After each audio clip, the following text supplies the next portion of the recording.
เปิดโหมด Low Profile แต่ Highlight แต่ High Quality ดี เงียบมิใช่ไม่มีตัวตนแต่เซฟพลัง งานชีวิตไม่ต้องสอดรู้จ้องเห็นทุกอย่างทุกดราม่าทุกทางไม่ต้องเอาตัวเราไปกดไลค์ทุกเรื่องที่มีเข้ามาในฟีดใหม่ไม่ต้องการยอดไลค์ยอดแชร์หรือแม้ยอดวิว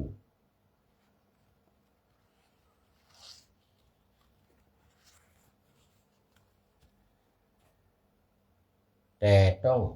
การเผยแผ่อย่างแน่วแน่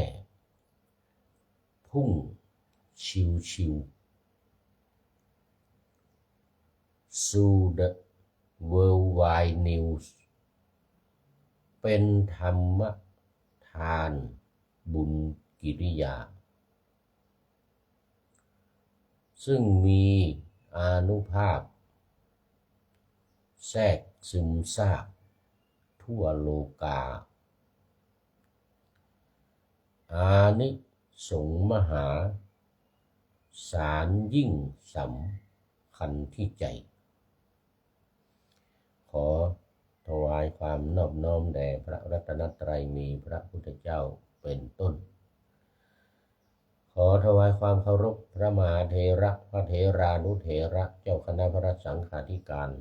ทั่วโลกมีพระเดชพระคุณพระธรรมเสนาบดีเจ้าคณะภาค7วัดพระธาตุดอยสุเทพเป็นต้น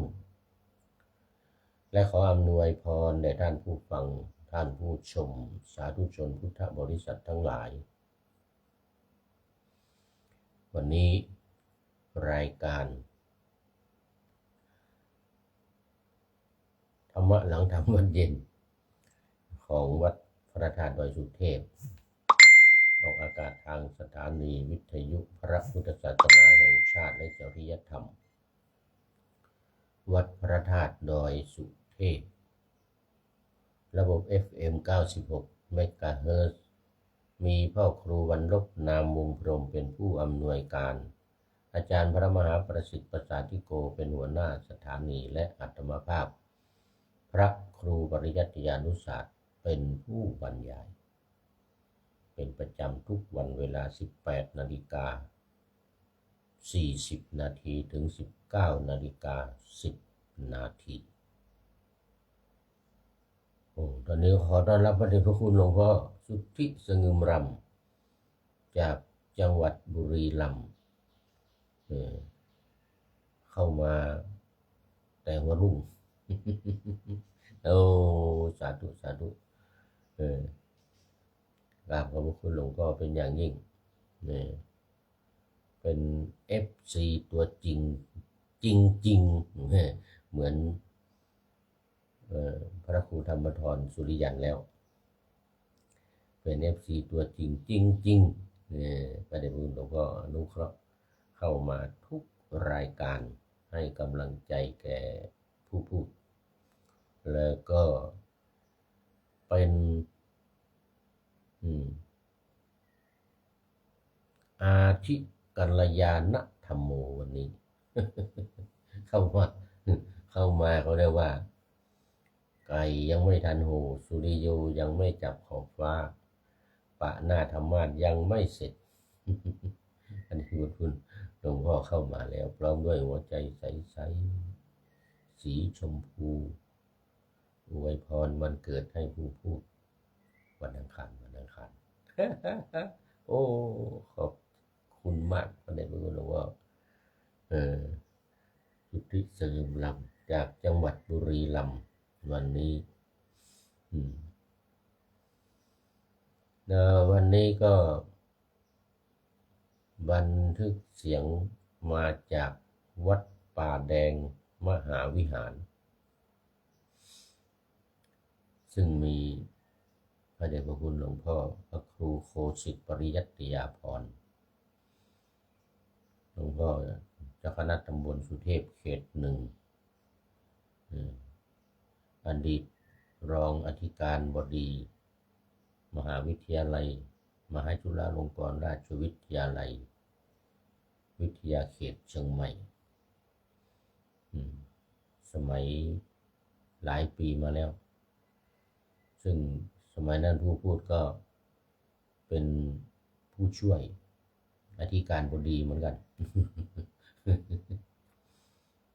ตำแหน่งห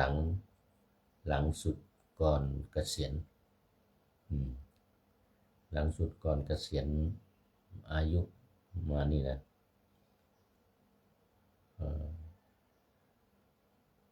เป็นผู้ช่วยท่านพระครูเรานี่แหละเป็นผู้ช่วยท่านพระครูโคสิทธิปริยัติยาภรณ์เรานี่แหละ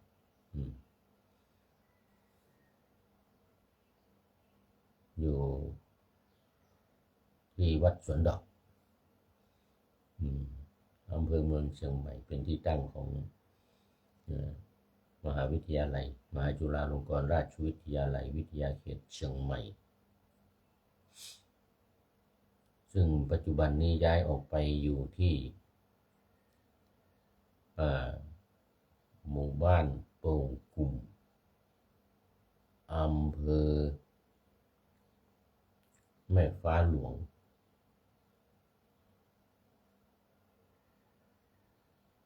ตำบลโป่งกุ่มอำเภอแม่ฟ้าหลวงเดี๋ยวตำบลแม่ฟ้าหลวงอำเภอดอยสะเก็ดจังหวัดเชียงใหม่แล้วนี่แหละปัจจุบันนี้นะแล้วเราออกไปตั้งรกรากอยู่ที่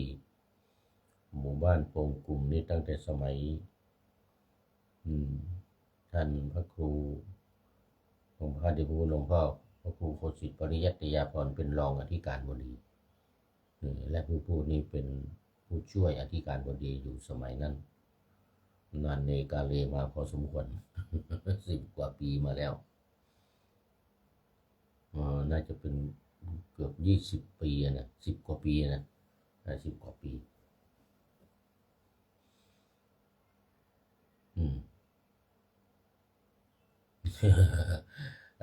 วันนี้มาเพิ่งใบบุญพระเดชพระคุณหลวงพ่อวัดป่าแดงมหาวิหารมาตั้งแต่เมื่อวานเพราะว่าวันนี้จะต้องไปร่วมงานบำเพ็ญกุศลทักษิณานุปทาน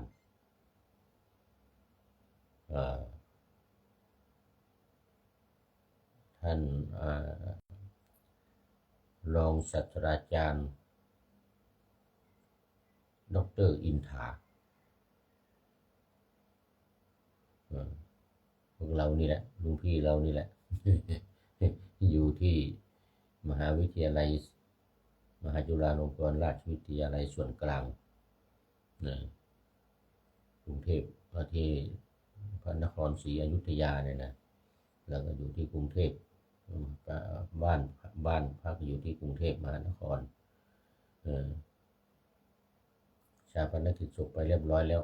เมื่อเดือนที่แล้วตอนนี้ก็ญาติสนิทมิตรสหายเก่าแก่สมัยโบราณได้ร่วมกันทำบุญทักษิณานุปทานบำเพ็ญกุศลอุทิศไปให้ที่วัดศรีปันเงินอำเภอสันป่าตองเนี่ยจังหวัดเชียงใหม่เราในวันนี้9 นาฬิกาตอนนี้ขอต้อนรับเดี๋ยว เจ้าอธิการวันยะสันโตหลวงพ่อเจ้าคณะตำบลนี่เจ้าอธิการวันยะสันโตนี่เป็นFCใหม่เดี๋ยวจะต้องเขียนไว้หน่อยก่อนเจ้าอธิการวันยะสันโต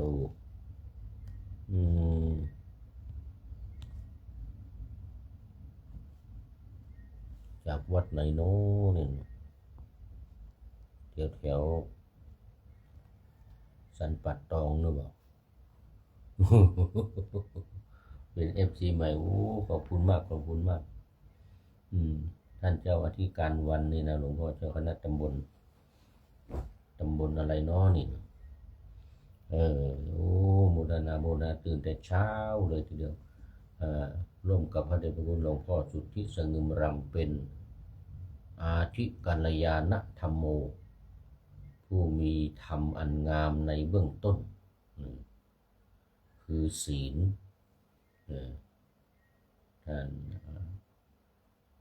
ท่านในผลนเรศจิตลักษ์ตั้งให้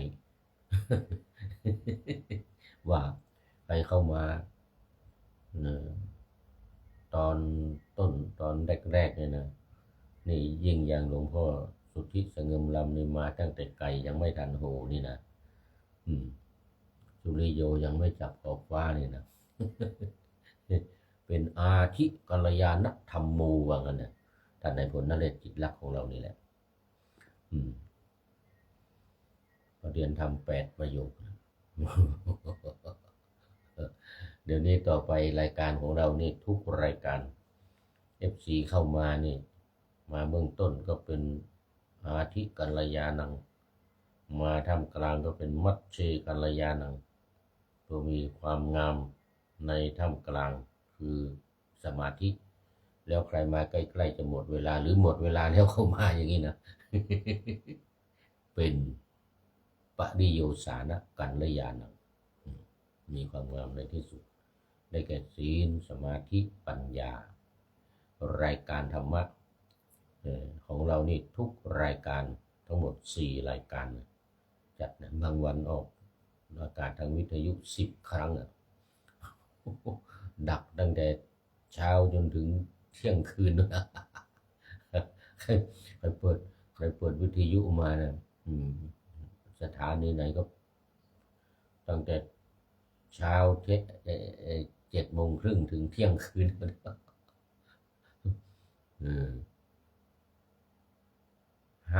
แห่งสถานีวิทยุ5 แห่งนะทั้งเชียงใหม่ทั้งถึงลำปางนู่นนะแล้วก็ทาง Facebook ไลฟ์นี่ก็ไปทั่วโลกเลยนะไปทั่วโลกเลยทั่วโลกานี่แทรกซึมซาบทั่วโลกานี่ซึ่งมีอานุภาพแทรกซึมซาบทั่วโลกานี่อานิสงส์มหาศาลยิ่ง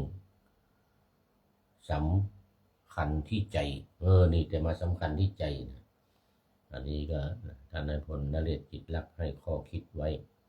เอามาจั่วหัววันนี้แต่เช้าเลยเป็นข้อคิดในรายการ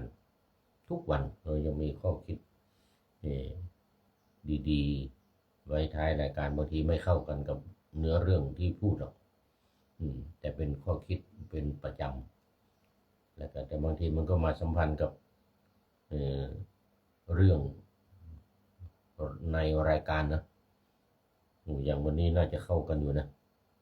นี่ด้านการเผยแผ่พอดีเลยนี่วันนี้รายการธรรมะหลังธรรมวัดเย็นในการเผยแผ่ธรรมแล้วก็ท่านนายพลได้ให้ข้อคิดไว้เลยเอามาจั่วหัวเลยเป็นอารัมภบทหรือไม่ก็เขาเรียกว่าปะหน้าธรรมะด้วยนะ แต่ท่านนายพลนเรศจิตรลักษณ์บอกว่าจัวหัวว่ากันจัวหัว วันนี้ต้องทำแต่เช้าตรู่นี่ก็เพราะว่ากลางวันจะไม่มีเวลาจะต้องไปร่วมงานแล้วก็ทำบุญยังไปเจอกันหมู่เก่าแก่หมู่เก่าแก่นานเนกาเลนานๆไปเจอกันทีนี่ก็เมากันขนาดหนักนะวันนี้นะ ทำตามสูตรของคนแก่อาจารย์ดร.พิสิทธิ์โคตรสุโภว่าไว้ว่าลักษณะนิสัยของคนแก่เรานี่นะหนึ่งชอบของขมสองชมเด็กสวยสามช่วยศาสนาสี่บ้าของเก่า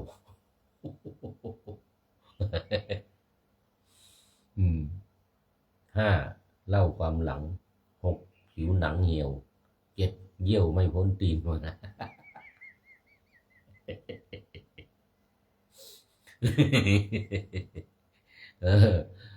นะแปดปีนไม่ถึงสวรรค์ว่านะ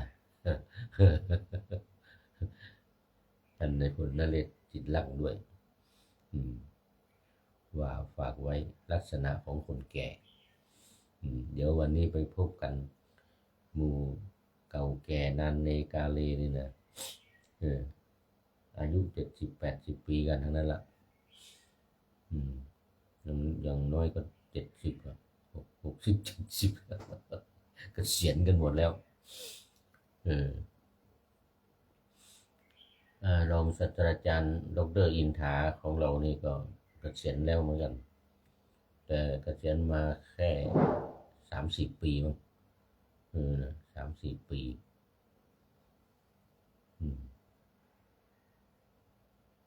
3-4-5 ปีนี่แหละเอาละวันนี้มาเข้าสู่เนื้อหาสาระของธรรมะกันเลยเดี๋ยวมันจะหมดเวลาซะนั่นนี่มัววิหารลายนี่นะนั่นเดี๋ยวจะหมดเวลาแล้วจะหมดเวลาวันนี้ก็วันนี้ก็เป็นเรื่องสิ่งที่ใครๆในโลกไม่ได้ตามปรารถนานี่ก็เป็นทุกข์แล้วนี่นะหวังสิ่งใดไม่ได้สิ่งนั้นนั่นก็เป็นทุกข์นี่นะพลาดพลาดของรักของชอบก็เป็นทุกข์เกิดแก่เจ็บตายก็เป็นทุกข์นี่เป็นธรรมะขั้นสูงสุดนะในพระพุทธศาสนานี่นะการปฏิบัติธรรมวันนี้มาจากปัญจกนิบาตอังคุตรนิกายพระจุตันตปิฎกเล่มที่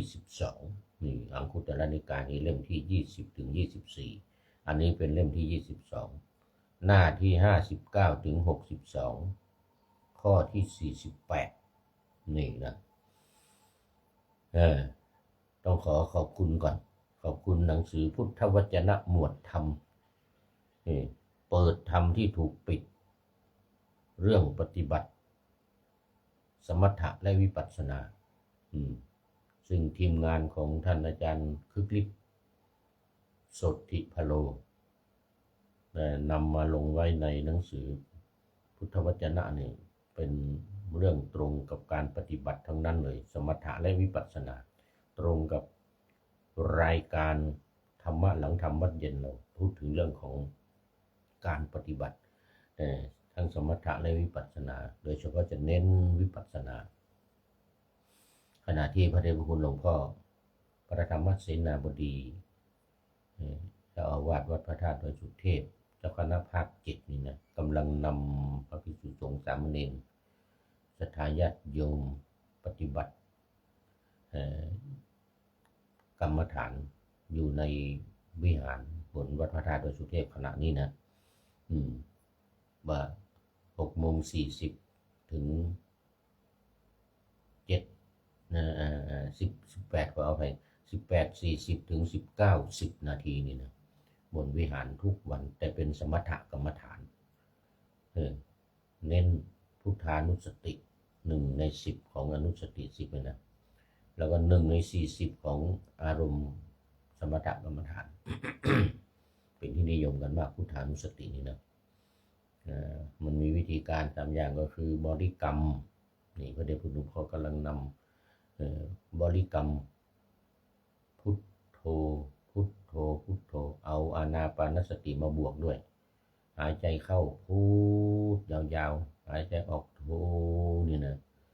ได้2 อย่างเลยนะในอนุสติ10เนี่ยพุทธานุสติแล้วก็อานาปานสติด้วยโดยการบริกรรมเรียกบริกรรมนัยยะแล้วมอบหมายให้ผู้พูดนี่บรรยายนำปฏิบัติทางสถานีวิทยุ อย่างขณะเนี้ยนำปฏิบัติวิปัสสนาเพราะเรามีหลักการอยู่3 อย่างคือ1การฟัง2การคิดด้วยตนเองนะ3พิจารณาธรรม73 หัวข้อสรุปลงในไตรลักษณ์อนิจจังทุกขังอนัตตานี่นะ76 หัวข้อนี่นะนี่นำปฏิบัติอยู่ขณะนี้ท่านผู้ชมท่านผู้ฟังที่กำลังฟังกำลังชมอยู่ขณะนี้ก็เป็นการปฏิบัติวิปัสสนาตัวจริงนี่ปฏิบัติวิปัสสนาจริงๆเลยขณะนี้แม้จะมีเวลาเล็กน้อยแค่สัก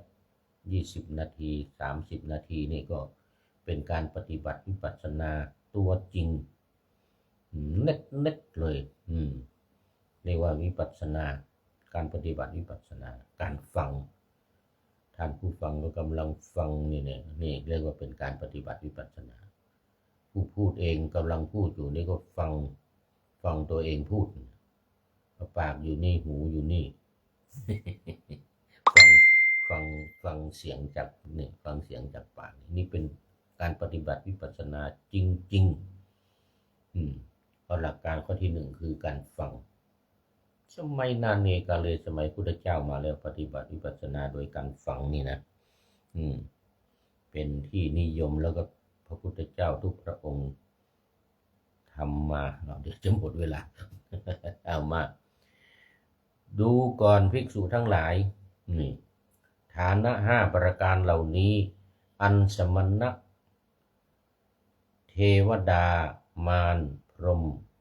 หรือใครๆในโลกไม่พึงได้ตามปรารถนา5 ประการเป็นอย่างไรคือสมณะเทวดามารพรหมหรือใครๆในโลกไม่อาจได้ตามปรารถนาว่า 1. สิ่งที่มีความแก่เป็นธรรมดาอย่าแก่เลยไม่ได้เด็ดขาดอย่าให้มันแก่นี่นะ เหมือนพูดเมื่อกี้นี่นะ มันต้องแก่เหมือนกันทุกคน 2. สิ่งที่มีความเจ็บไข้เป็นธรรมดาอย่าเจ็บไข้เลยนี่ไม่ได้มันต้องเจ็บต้องป่วยอย่างตอนเนี้ยเป็นสารพัดโรคกินยาวันละ8-9 เม็ด10 เม็ด 3. สิ่งที่มีความตายเป็นธรรมดาอย่าตายเลยอย่างนี้นะไม่ได้ 4. สิ่งที่มีความสิ้นไปเป็นธรรมดาอย่าสิ้นไปเลยอย่างนี้นะโอ้โหไม่ได้ไม่มีทางและ 5. สิ่งที่มีความวินาศเป็นธรรมดาอย่าวินาศเลยอย่างนี้นะเป็นสิ่งที่ใครๆหาไม่ได้ในโลกนี้หาไม่ได้เป็นสัจธรรมเป็นสัจธรรมภิกษุทั้งหลายสิ่งที่มีความแก่เป็นธรรมดาก็ย่อมแก่สำหรับปุถุชนผู้ไม่ได้สดับเมื่อสิ่งที่มีความแก่เป็นธรรมดาแก่แล้วเขาก็ไม่พิจารณาเห็นโดยประจักษ์ว่าไม่ใช่สิ่งที่มีความแก่เป็นธรรมดาแต่แก่สำหรับเราผู้เดียวเท่านั้น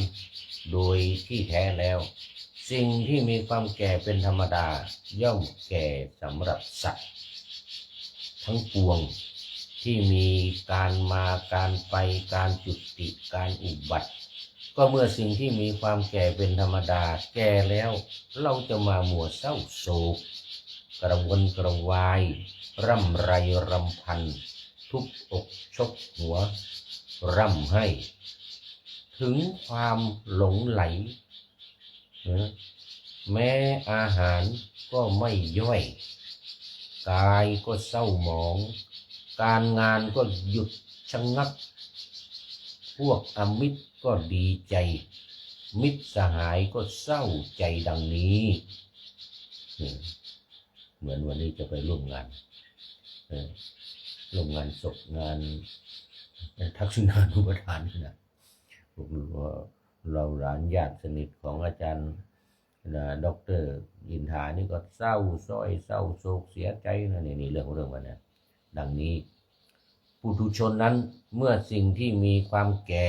เป็นธรรมดาแก่แล้วย่อมเศร้าโศกกระวนกระวายร่ำไรรำพันปุถุชนคนธรรมดายังมีกิเลสเป็นผู้ทุกข์อกชกหัวร่ำให้ย่อมถึงความหลงไหลภิกษุทั้งหลายเรากล่าวว่าปุถุชนผู้ไม่ได้สดับนี้ถูกลูกศรแห่งความโศกอันมีพิษ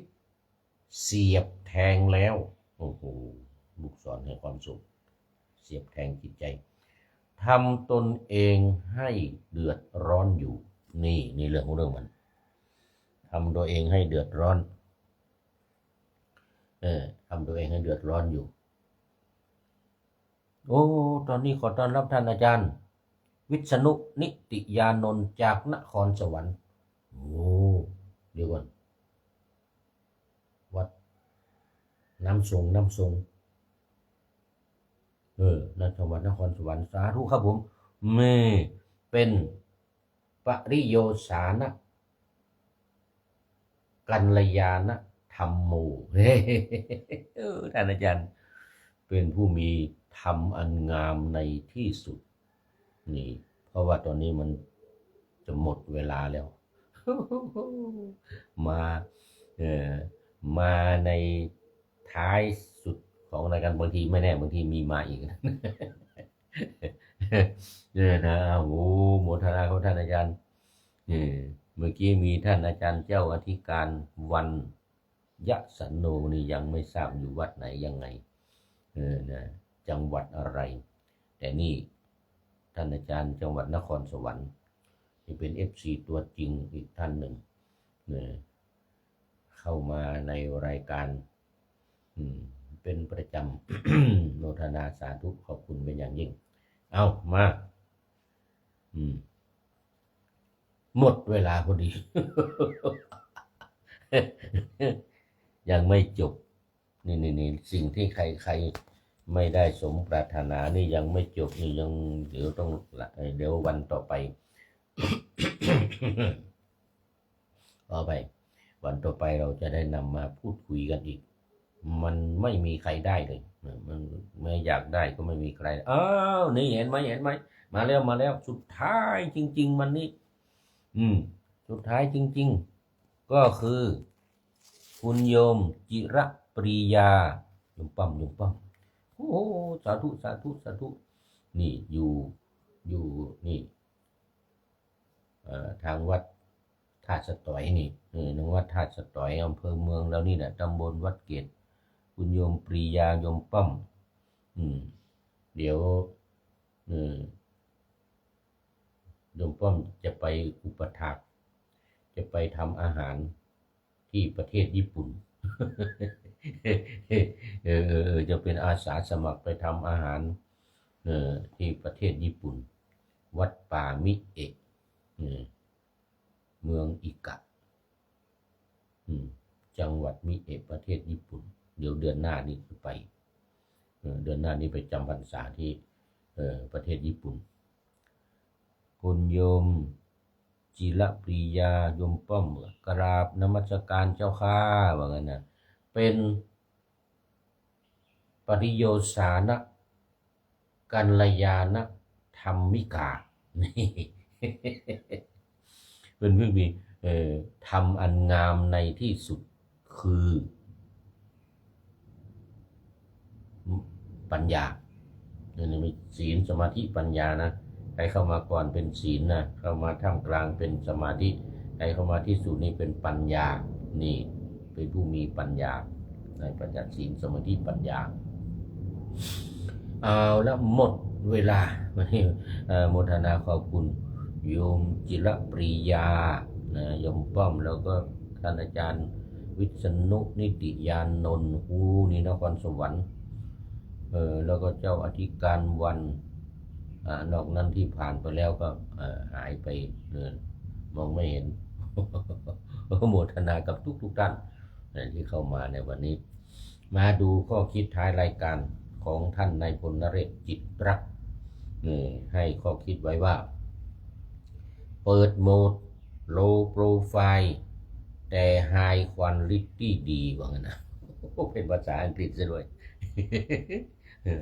low profile นี่นะเงียบไม่ใช่ไม่มีตัวตนแต่เซฟพลังเลยนะสุดยอดโอ้เดี๋ยวสุดท้ายจริงๆนี่ท่านพระครูธรรมธรสุริยันสันตจิตโตกราบนมัสการครับพระอาจารย์นี่ FC ตัวจริงจากวัดพระธาตุดอยสุเทพ มาเป็นปริโยสานะกัลยาณธรรมโมวันนี้ขอบคุณเป็นอย่างยิ่งนี่ก็เข้ามาเป็นประจำทุกวันบางทีก็ไปที่สตูดิโอเลยนะที่ห้องบันทึกเสียงของผู้พูดนะเนี่ยเข้าไปในห้องเลยนี่นะไม่พอนะไปกวาดห้องให้นะ FC ตัวจริงอันนี้นะแล้วก็วันก่อนไปกวาดหลังคาเอาใบไม้ลงจากหลังคาเสร็จแล้วลงไม่ได้ลงหลังคาไม่ได้ FC ตัวจริงแล้วนี่นะต้องหาก้อนอิฐมาลองอีก4 ก้อน มาลองบันไดมันสูงขึ้นไปลอง4 ก้อนโอ้ขอบคุณมากเป็นปริโยสานะกัลยาณธรรมโมวันนี้สุดท้ายจริงๆ อย่างนี้นะเปิดโหมด low profile แต่ high quality ดีเงียบมิใช่ไม่มีตัวตนแต่เซฟพลังงานชีวิตไม่ต้องสอดรู้ย่องเห็นทุกอย่างทุกดราม่าทุกทางไม่ต้องเอาตัวเราไปกดไลค์ทุกเรื่องที่มีเข้ามาในฟีดใหม่ว่างั้นนะไม่ต้องการยอดไลค์ยอดแชร์หรือแม้ยอดวิวบ้าขนาดนั้นเลยเนี่ยท่านในบนนเรศจิตรักของเรานี่นะไม่ต้องการยอดไลค์ยอดวิวแต่ต้องการเผยแผ่อย่างแน่วแน่พุ่งชิวว่างั้นนะสุดยอดสู่ the worldwide news นี่โอ้โหภาษาอังกฤษเยอะวะนี่นะสู่ the worldwide news เป็นธรรมทานบุญกิริยานี่ซึ่งมีอานุภาพแทรกซึมซาบทั่วโลกาโอ้โหไปทั่วโลกาเลยอานิสงส์มหาศาลยิ่งสำคัญที่ใจ